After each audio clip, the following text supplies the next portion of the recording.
I'm actually a clinical pharmacist by training. I'm also editor of Ed Astor's Space Medicine column, which you may have seen launched recently.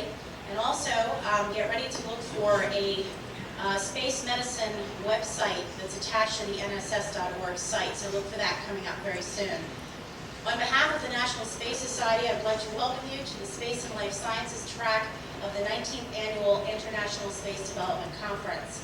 This session was developed as a broader continuation of the space medicine dialogue we began at last year's ISDC. This morning, we will hear about lessons learned from the Biosphere 2 program. We will meet an Air Force flight nurse who will discuss the planning for and execution of a successful remote medical rescue from Antarctica. Such a mission has direct implications for deep space medical evacuation in the future. We will also learn about healthcare contingencies and overcoming communication barriers for future lunar and Mars settlements. And we'll consider other critical personnel who should be involved in ensuring the success of deep space colonization. Finally, hot off the press, we actually have the good fortune this morning of hearing a summary of some key space medicine issues just presented last week at the Humans in Space Symposium in Santorini, Greece. One brief housekeeping note. We're obviously on a very tight timeline this morning, and we definitely would like to have questions from the audience, but if you could please defer them to the conclusion of each presenter's time, and we will allot about 5 minutes for Q&A at that time. So without further ado, I'd like to introduce our first speaker, Major Kimberly Terpening. Kim has been a registered nurse for over 20 years and has experience in medical surgical nursing, oncology nursing, and home care, including home infusion therapy. Most recently, prior to accepting a full-time position with the New York Air National Guard in Scotia, New York, I think I'm pronouncing that correctly, she was the clinical analyst with a local hospital responsible for building and implementing a clinical computer system, allowing medical and clinical staff to enter orders directly into the clinical information system. She's been a flight nurse with the New York Air National Guard for 15 years. Most of those years were spent flying on a C-130, although she was previously qualified on a C-141 and has been certified to fly air evacuations on a C-9 as well. Currently, she's in the rank of Major. She served in Saudi Arabia during the Gulf War and has been on numerous other deployments. She also was executive officer with the 139th Aeromedical Evacuation Squadron for approximately 1 year. Also, she was honored to be selected as the flight nurse to fly the rescue mission to the South Pole, which many of you may have seen in the news in late 1998. And that's why I've asked Kim to come in today to talk about that actual flight from a medical perspective. So please join me in welcoming Major Kim Terpening.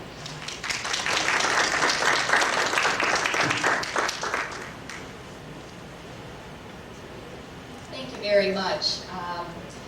I guess you can tell, because we're the only two in uniform, that we're kind of a match set. I'd also like to introduce, this is my husband, Paul Terpening, who is a survival instructor and currently is attending a 6-month school in Texas for military intelligence. So this is very nice. We were able to spend the weekend together here in Tucson, and I definitely appreciate your inviting me. I think the first thing I would like to do is ask all of you, because I don't really know what my audience is. Could I ask all of you who have any kind of a military background, whether you're prior military, currently military, married to somebody, could you just give me a show of hands? It's amazing.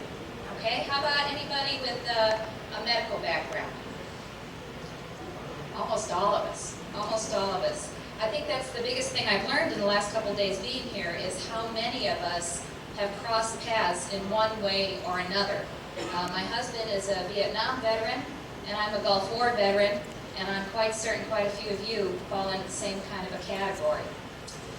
What I would like to do first is just play a 6-minute tape, just so that if you're not familiar with the type of aircraft that we fly on or what the mission was going to the South Pole, hopefully it'll give you just a little bit better description, and then we can go on from there. Can you just help me? Technology, you gotta love it.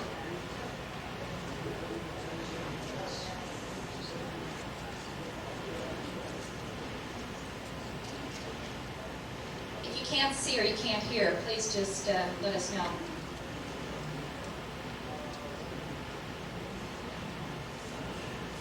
Waiting for a rescue, Dr. Jerry Nielsen, National Science Foundation physician who has a lump in her breast. She's in Antarctica, working at a scientific research station thousands of miles from the nearest cancer treatment center. 2 U.S. Air National Guard transport planes, specially equipped for a perilous landing in the Antarctic, are standing by in Christchurch, New Zealand, waiting for a break in the weather so they can pick up Dr. Nielsen and drop off her replacement.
Fuel and ready to go, and as soon as we get the crew, we're gonna blast on over and put some tomato on the plane and make our way down to the South Pole.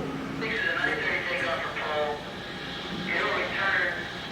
It'll be up to the discretion whether they press on for, but 9-1 will take off at 1600 with all the people on board to go north.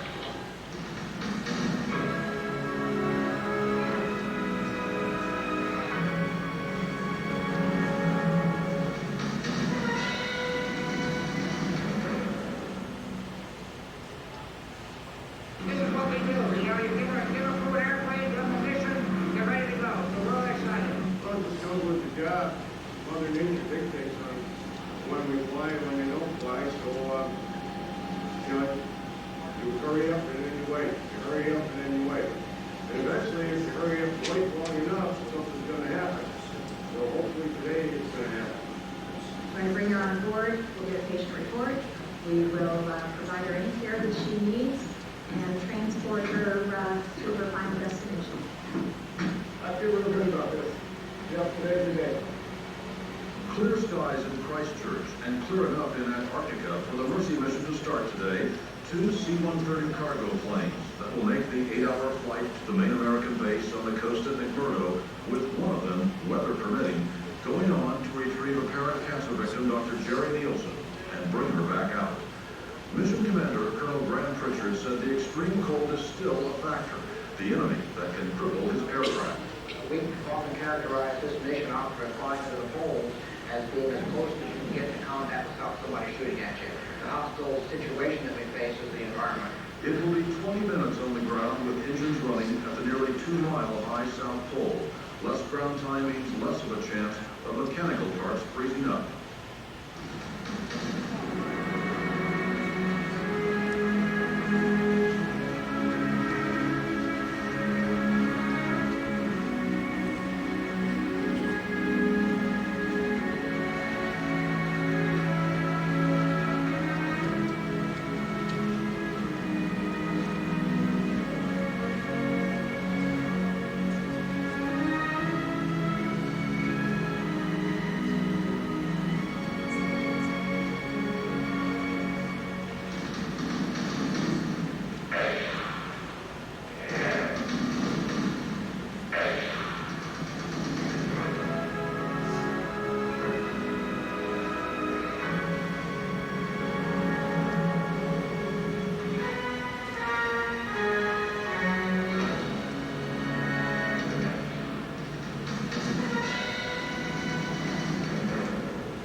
U.S. military cargo plane has successfully picked up Jerry Nielsen from a U.S. research station in Antarctica.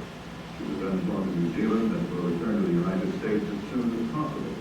Those who flew today's rescue mission say the landing tested their limits and those of the aircraft. It was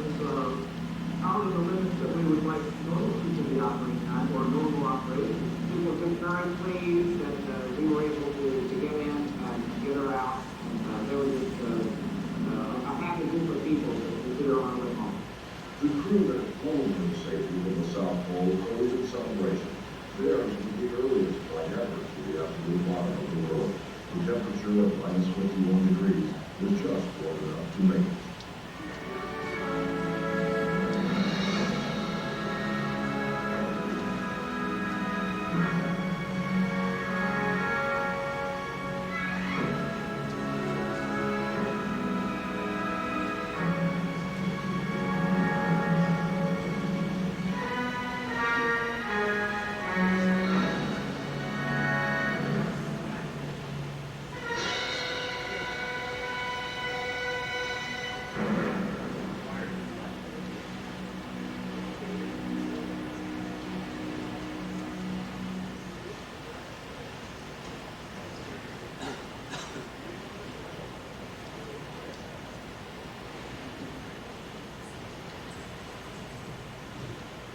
Okay, that's better than my holding this. Okay, I show that tape with great, great pride. I cannot tell you how much patriotism there is in myself and everybody else involved in this mission. But let's talk the other side of this story. Early last fall, they began to talk at our base about a possible rescue mission to the South Pole. There was a physician who was on every news channel you can imagine, CNN especially, a physician who was in the South Pole who was the doctor for the people at the South Pole station. And she herself was diagnosed herself with breast cancer. She was treating herself, doing her own biopsies, transfusing, starting her own IVs, transfusing her chemotherapy that she needed. Only things weren't going so well. Add to that, it's 50, 60 below zero. They can't go outside that dome very often. And just the fear of knowing that you have cancer, and as a physician, a nurse, whatever, clinically, probably knowing too much, the fear began to take over. So they began to talk at our base about needing to go in and get her out of there earlier than anybody had ever been to the South Pole. It became very interesting to watch the front-end crew, the pilots and the navigators, and the loadmasters who managed the back end of our aircraft, all the mechanics, the aircraft. They started to plan this mission to medevac this person, but they weren't calling it an aerovac mission. They weren't calling it a medevac mission. They were just calling it a mercy mission. I cannot tell you how long it took them to decide whether or not they needed somebody with a medical background on that aircraft. And that's where we all pass, and we need to talk to one another, and we need to work on this. Has anybody ever heard of any of the space shuttle missions? Any mission anywhere that required a medical person? No. We need to think about, first of all, the teamwork that's involved. Some of those people that work on those aircraft are outside in 50, 60 below zero temperatures, day in, day out.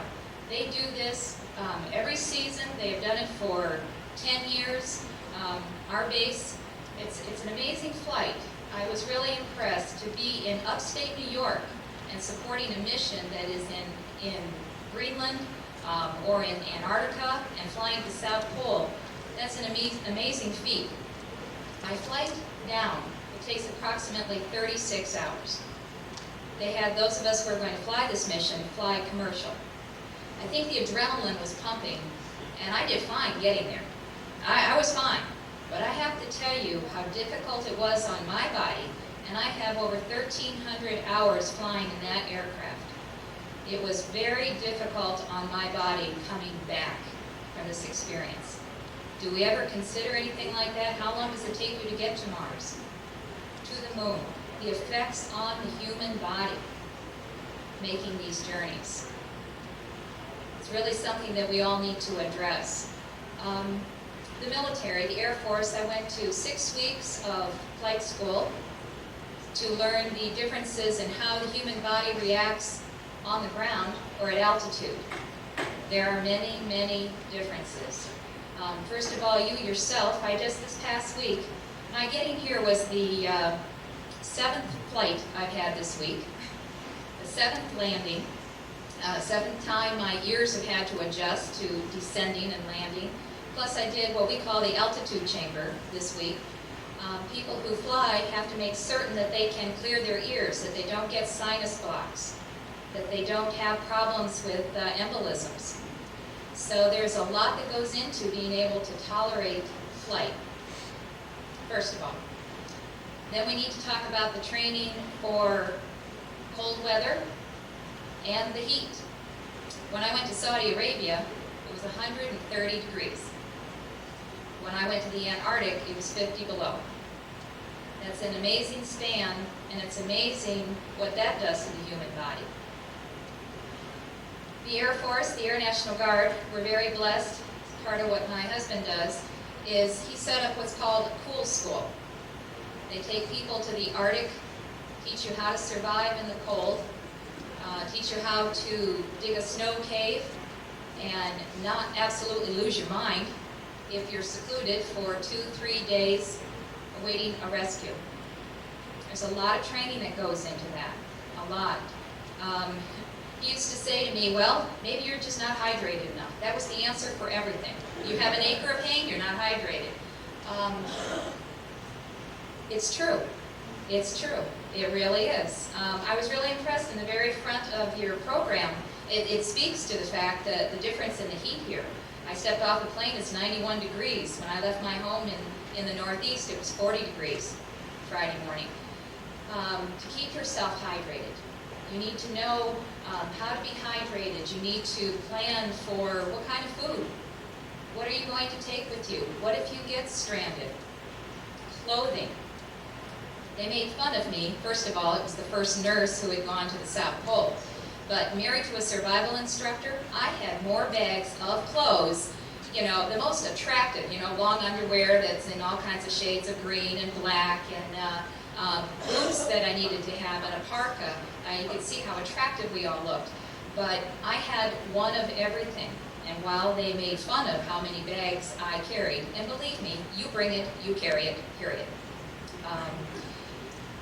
If something had happened, I was ready. I was ready. And that's what everybody needs to be thinking about. If you compare our organization, if you will, to your organization, and you may not know too much more about my organization than I perhaps do about your organization, but the Air National Guard is 95% part-time employees. There's only 5 or 10% of us that work full-time at the base. In the Aerobatic Squadron that I work in, there are 4 of us full-timers to 140 part-timers. That's a lot of dedication from a lot of people who call this their part-time job. I have a feeling a lot of you are part-time as well, and you do a lot of work, a lot of coordinating, you have a lot of dedication. It takes a lot of training, a lot of time away from your families. For us, probably the same for you, a lot of time away from your full-time employers. Again, it was interesting on your program, you, as we do, you have lumped a conference for all you part-timers in with family time. It's about the only thing you can do anymore because I think we work constantly. But the dedication is definitely there. So you need to dedicate time to the training. You need to have a leader with a vision. It was only because there were 2 other medical people on this flight, 2 medical technicians, both of which are prior Aerovac. They now work in the clinic at our base. But the clinic supports a clinic, our clinic supports the clinic that is in the Antarctic. Those 2 folks were going to be on that aircraft because they were due to go down there and work in the clinic for a month. If it hadn't been for the chief in the clinic who called me and said, hey, I want you to come down here and I want you to listen to this and see what you think, there probably still would not have been an Aerovac person on that flight. You saw in the tape, the very end, Governor Pataki, which I don't know how many of you know that, Governor Pataki, but anyway, certainly all of you know that we might get Hillary Clinton, but we'll leave politics out of it. Anyway, Governor Pataki wanted to recognize this mission right after it happened. The interesting part is that most of us who flew that mission, with the exception of the pilot, I don't know, I didn't ask how many of you are pilots. Okay, well, I'm pretty safe. I've worked around pilots a lot of years, just like working around physicians, actually. You have to kind of watch those egos, you know, you've got to watch them a little bit. Nurses are very good at this. But with the exception of the pilots, those other people that received the awards directly from Governor Pataki were not on that mission. The rest of us, the other 2 medical people, had to stay there and work for the month. Myself, one of our guys got sick right after, the day after we did this mission, not a guy that was on the mission, but one of the guys from our base had a subarachnoid hemorrhage. He had a bleed out in his brain on the Sunday following this mission. And I stayed as the liaison between the hospital there in New Zealand and the military. He did very well. He was very lucky. But people say, well, where the heck were you? Well, the rest of us were still working, as was all the load masters, as were the people working in these extreme temperatures and maintaining these aircraft. So a lot of times the glory is there for those who need that. And the rest of us are in the background. The rest of us make it happen. Probably enough said about that. Prior planning for this mission, and I'm hoping again that this will kind of help in lessons learned, and as you all plan for these amazing missions that you're speaking of, you need to plan ahead. The big joke is if I needed something, once we started this, there was no pharmacy to run to pick up anything. You have to figure out exactly what you're going to need so you can have a patient lay down and be cared for. You need to think of what kind of IVs you might possibly need. You need to remember you have to have things that are vented, because once you start going up to altitude, all those wonderful gases that are inside us and are inside all kinds of equipment, they expand. You need to have cardiac monitors that are approved for flight, suction that's approved for flight, because otherwise you might have the experience of getting up to altitude and these things just burst, or they're not reliable. Any kind of an aircraft is extremely loud. I'm very good at reading lips. I get my hearing checked every year. You have to continue to pass a flight physical. You wear earplugs, and you can't hear to take a blood pressure. You have to learn how to feel the blood pressure, because you can't hear a thing. You wouldn't be able to hear it if an alarm was going off on an IV pump to save your soul. So you need to go back to the basics. You need to count drip rates. You need to watch that when you go to altitude, that change in the altitude doesn't give just this huge amount of IV solutions to your patient. Or how about air in the tubing? You have to think of all these things. You have to know how to hook them up to a cardiac monitor. You have to know how to read what the heart is doing. The military really trains flight nurses to act as physicians. It's a money thing. You see, the nurses would go to the front lines in a war, or the nurses are going to fly these missions, and they're going to keep their more valuable, more expensive resources back a ways. That's the physicians. So the nurses are trained to act like physicians, and the med techs are trained to act like nurses. So we go through training so that I know how to insert everything from an airway to a chest tube, anything that I can get on, and believe me, they have amazing cellular phones now. As soon as we finished that mission, the pilot on that flight was on a cell phone calling back to the States that the mission was complete. It's amazing. So I need to know how to do anything that I am all right with calling back to a physician and saying, hey, these are the signs, the symptoms, this is what I want to do. You just tell me I can do it. I need to have the medications with me because I can't go get them anywhere. And I need to know what the effects are of all those medications, including narcotics, when you're talking at altitude, when you're talking in the severe cold, and when you're talking in the severe heat. And believe me, it's a very, very different world. You need to make certain that you can provide for privacy, except for the fact that this was a very well publicized mission. And in all honesty, when we went to the South Pole, I had no idea that any of the press knew any of this was going on. No idea at all. When we got back to New Zealand, got off that plane, and they said, we want you back here in 30 minutes for People magazine. We were all like, what? You've got to be kidding. But the rest of the world was watching, and we just didn't know it. I would have to say, our base, working with National Science Foundation, they work hand in hand. They did an excellent job of maintaining privacy for Dr. Nielsen. I have not been asked to speak before, and I think a great part of that is patient confidentiality. We don't talk about patients. Now, her name was certainly on the news everywhere, so I can certainly say her name. But would I have given anybody an update on how she did? I was told by our commanders, say, well, she got on the plane with big grins, and she got off the plane with a big grin.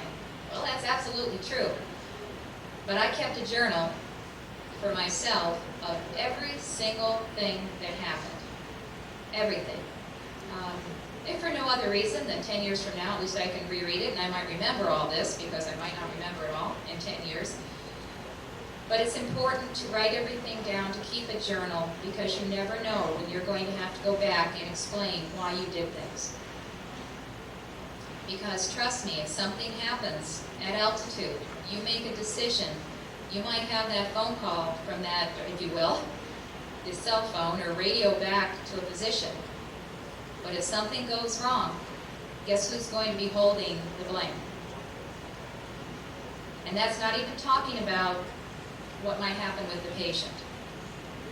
I've said many a time that in the worst of surroundings, we got the very, very best. Could have gone differently, but we got the very best. It was an interesting journey going on a civilian aircraft. Thankfully, some of our aircraft were going, so they transported our litters and our blankets and our pillows. You know, you can take blankets and make privacy curtains so everybody wasn't gawking at our patient. But I had to transport other things that we use. If you think about it, and especially when I went to the Gulf War, a good deal of our patients were psych patients. What they use in Aerovac is leather restraints. So it was very interesting going through customs out in California with my leather restraints, and assuring them that I had a restraint key really didn't seem to ease their mind any.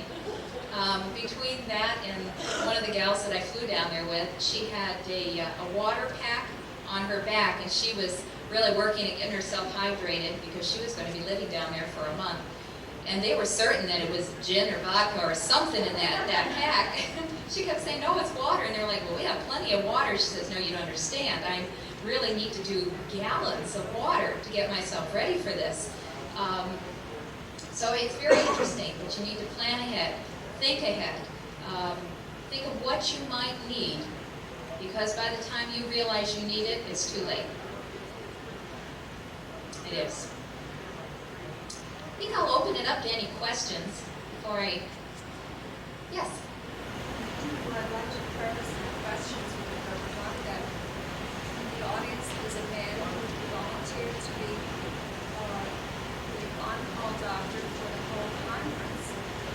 And while I'm not wearing my tag, I got to put on the committee for the conference. And Patrick Price is the doctor I'm talking about, suggested that perhaps we should have a physician on call. So he very graciously offered himself up and was available this very long weekend. And I think I'm saying that because you said, do we ever have medical people on one of these, whatever it is, wherever it is you're going?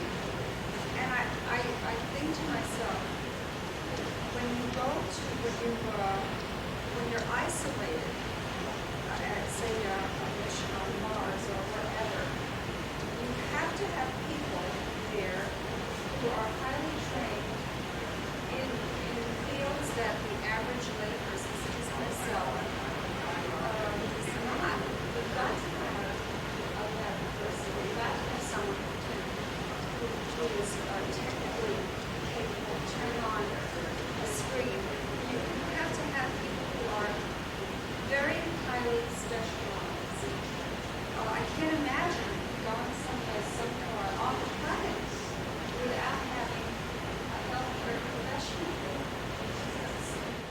Thank you. I hope more people begin to agree with you.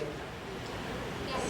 For what it's worth, most shuttle missions do have, there are a lot, a fair fraction of the astronauts that are physicians, and even on the flight when there might not be a licensed physician, there are a lot of people who go through intense emergency medical training. There are always at least 2 people on the crew that are designated medical officers for that flight. Can I ask you, beyond EMT and ACLS, something like that, do they receive any kind of flight medicine training? I'm sure they do because NASA is very aware of the body changes during the different flight regimes and places. And I'm not a medical person myself. This is from the periphery. The life is from the periphery. But I do know that they have this and they do go through the hospital. Okay, thank you. Yes? Can you tell us something about what the actual length of the transfer was like at the South Pole Station? I can tell you that of the utmost importance is teamwork. I never doubted any of the crew that I flew with. Excellent, excellent people.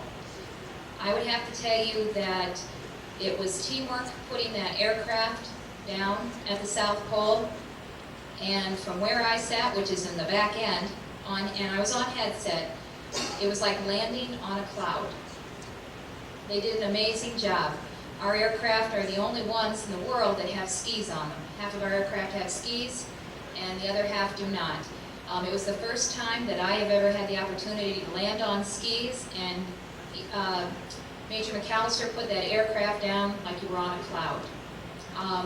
National Science Foundation, the people that were at the South Pole Station, they were waiting for us. They were in communication with the aircraft, and they were out there just waiting to get onto the aircraft, which is a difficult feat because if you think of where the props are and the snow, it was like a whiteout condition because the props turning, they couldn't shut things down, and they didn't want to stay on the ground any longer than they had to in 50 below zero. So they waited for us, and they were on the aircraft, and we were out of there. We weren't even there 20 minutes. So there was a great deal of teamwork, a lot of coordination, because if we'd had to wait, we couldn't open the back ramp of the aircraft. It was too cold. So they had to be able to get on in that front door, what we call the crew entrance door, get on with their gear, and we were out of there. And it went beautifully, beautifully. Can't say that I saw too much of the South Pole because my job was to be waiting for the patient, but I'd like to go back again so I could actually see it. But there was a lot of coordination involved. Can I have a question over on the side here? I was just going to chime in on her comment. My first was operating coordination affairs and also training, preparation, work with flight surgeons, crew medical officers, and it's going to be somewhat more substantial with the space station and telling us capability of the space station, all questions on that topic. I might offer as well, I mean, the Air Force, the Air National Guard runs amazing survival programs. It might be possible to get some of your physicians, some of your flight surgeons to go through some of our programs, some of our training. I mean, the training is there, civilians go through it, there's no reason not to utilize it and find out exactly what it's like to operate in 40, 50 below and how different the human body is. Our flight surgeons are everything from pediatricians to primary care practice to surgeons. We have a little bit of everything. Just because they're a flight surgeon does not mean that they're a physician in the ER. The flight surgeons are civil servants. You can direct any proposals on that they believe in directors space outside. Okay, thank you. Yes, Eleanor. Obviously, all of us here are interested in possibly using these lessons to planning future interstellar missions. We're in a planetary mission. In your opinion, who do you think would be the most critical medical personnel to go on a long duration mission? A physician or a nurse? Oh boy, you're going to get me in trouble, aren't you? It's just my opinion. I realize I'm a nurse. But with the training that nurses receive, how you have to know how to think outside the box. You can get direction from a physician, but I still think it's using your resources best to send a nurse. A nurse has more education, more understanding than most technicians. I'm not saying there aren't some technicians that are just extremely well educated, but nurses over the years have come a long way from the days of passing out bedpans. I mean, I can admit chemotherapy, I can not prescribe, but a physician can prescribe via a cell phone, via a radio. If I have the supplies with me, I'm trained to do whatever it is that physician would want me to do. It really doesn't make sense to use your physicians to go on these missions. First of all, most physicians are not willing to give up their practice, their home practice, to go on one of these missions. It just doesn't make sense. They need to continue with their practices, but they're there to answer any questions, to provide any of the guidance, write any of the orders that you need. Yes?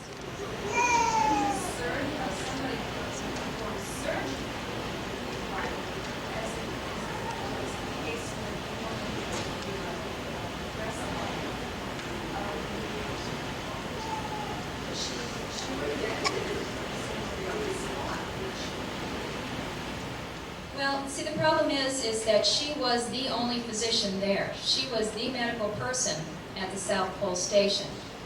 She didn't have any other backup at all. Did they really need a physician and a nurse at the South Pole Station? Might have made a lot of sense. That's certainly up to National Science Foundation, but that would have been a very difficult task. First of all, you're having a physician healing themselves. It was a very unusual situation. Right. But they... It was a coincidence that she was the patient, but outside of that coincidence, I think most of us appreciate that certain skills when people isolated on that, are they to be abandoned? That's what I wanted to mention. We asked that earlier. This was called a mutual nursing. Yes, it was. Why was it called mutual nursing? And really, why was this patient moved from that setting? Would you sacrifice those people? Was she becoming psychologically stable? I realize there are several questions you didn't answer, but I have a lot of questions about why that mission doesn't have to be made was. Maybe and I know we're running out of time here, maybe what I could say to that is that National Science Foundation, who runs the South Pole Station, they have as much to think about, you're absolutely correct, as perhaps all of you do, as I do, as our organization does. A lot of those plans were not made. If you remember, even before we went in to bring her out of there as Mercy Mission, there was a 141 aircraft who went in total darkness and pushed out of the back of the aircraft on pallets equipment for her. That equipment was not pre-positioned at the South Pole Station. She did not have any diagnostic equipment down there. It was pushed out the back of an aircraft, and then in total darkness, the people at the South Pole Station had to go out into the snow and the cold and retrieve that equipment and bring it back in. Not all of it made it when you push it out the back of an aircraft. There is a lot of thinking that needs to go into all of this. And believe me, National Science Foundation has really begun to look at this whole situation, especially after Dr. Nielsen needed to be brought out of there. But all those questions still need to be answered. There's one more question. More? Please. With a near Earth mission, the space shuttle or the space station or even moon mission, we're talking about communicating with physicians by phone or radio, and the time lag there is but to linearize it, to move it near Earth, it's a second guess. But you asked a question from Mars, coming in as a sort of this heard and using longer, and you're nervous, and another 20 before you're ready were thinking about whether it would be better to send a nursing position to Well, ideally, if you had both, that would be wonderful. But you also have the ability, again, if you want to keep your, if you will, please, more valuable resources back on Earth, you could also send a nurse with what we call in a hospital even standing orders. I can do whatever a physician tells me I can do without his having to okay every single move that I make. So even in a 20-minute gap, I mean, any intensive care unit, anything, any ER, you have standing orders. I don't have to wait for a physician to give me those orders. They've already said, you can go ahead as a nurse who's trained to do this and do it, and then we'll go from there. So I still think sending a nurse would be the better choice. Thank you again very much for having me. I can't tell you what an honor it has been, especially to speak at the same conference as Buzz Aldrin. I tell you, I just cannot wait to go home and tell the kids this. But thank you again very much for having me, and I will leave my business card around, and again, hopefully between the Air National Guard, National Science Foundation, all of you, NASA, maybe we can all start working together. Okay? Thank you again.